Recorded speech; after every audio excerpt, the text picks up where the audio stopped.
How to start day trading. Here is the complete beginner's guide. 95% of beginners lose money because they skip this one step. 5 rules that every beginner must know before their first trade. Rule 1 will shock you. Watch till the end. Rule 1. Never trade the first 15 minutes. The market is most manipulated between 9:15 and 9:30 a.m. Even professionals wait. This is the step 95% of beginners skip. They lose money in the very first trade.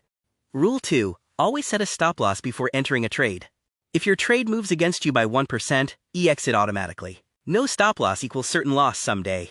Rule 3. Trade only with Nifty 50 stocks in the beginning.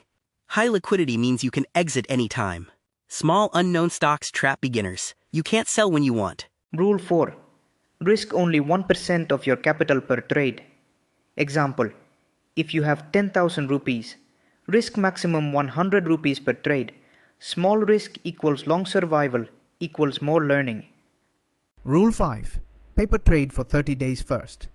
Use a practice account with zero real money. If you can't be profitable in paper trading, equals you're not ready for real money. Patience equals profit. Which rule do 95% skip? Comment below, save this video, follow for daily market education. It is full of free every day. Subscribe once. Learn, earn, grow. All you will get at one's place.